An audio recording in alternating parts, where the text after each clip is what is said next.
सत्ता संरक्षित सरकारी अपराधियों ने मुजफ्फरपुर में एक पत्रकार की गला रेतकर निर्मम हत्या की।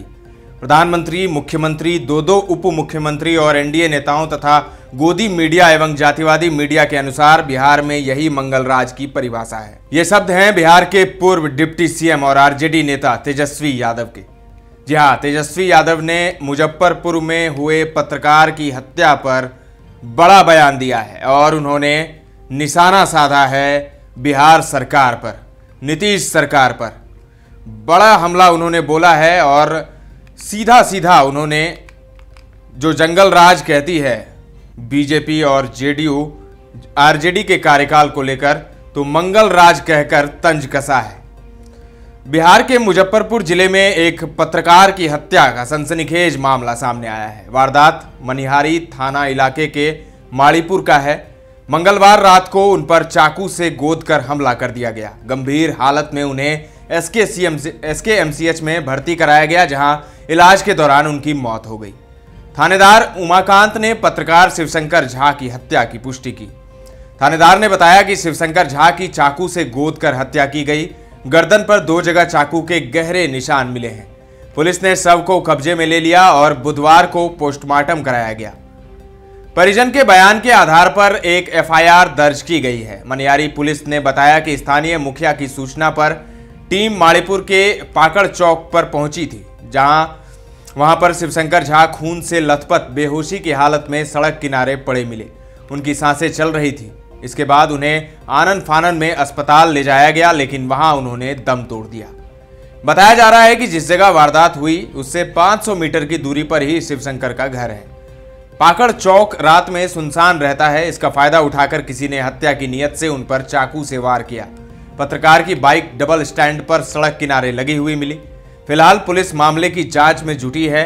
बताया जा रहा है कि हत्या से कुछ घंटे पहले ही शिवशंकर झा का गांव में किसी से विवाद हुआ था, मगर ग्रामीण इस मामले में कुछ भी बोलने से बच रहे हैं। जानकारी के अनुसार शिवशंकर झा पेशे से पत्रकार थे।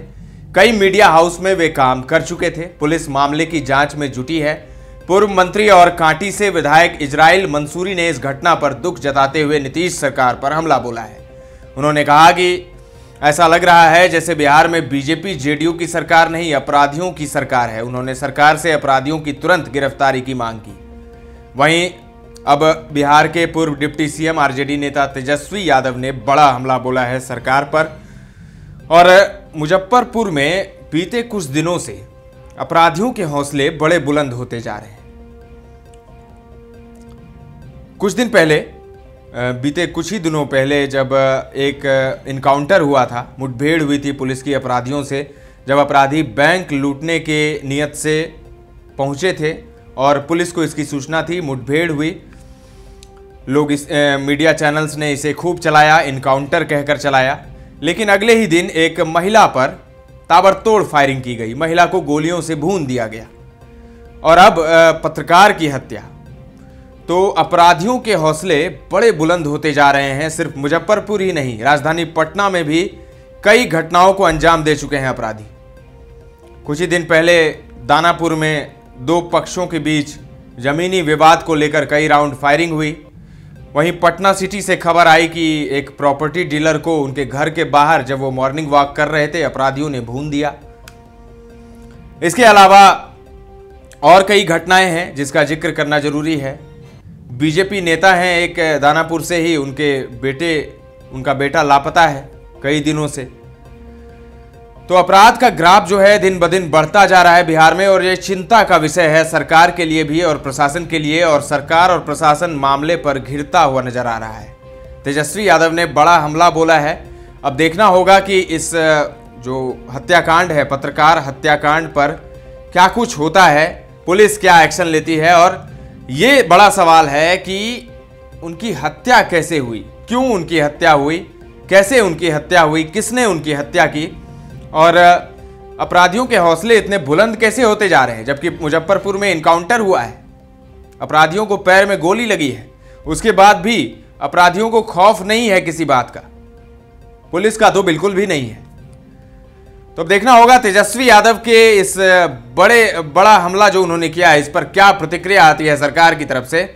फिलहाल के लिए इतना ही, लेकिन ये भी तय है कि सरकार से क्या प्रतिक्रिया आएगी। सरकार फिर से वही बात दोहराएगी कि तेजस्वी मत बोलें ये सब, क्योंकि तेजस्वी के माता पिता जब सरकार में थे तब क्या होता था, यही जवाब आएगा निश्चित तौर पर। लेकिन इस जवाब से क्या बिहार की जनता को संतुष्टि मिलेगी, ये एक बड़ा सवाल है। फिलहाल के लिए इतना ही। तमाम अपडेट्स देते रहेंगे, बने रहें दर्श न्यूज के साथ।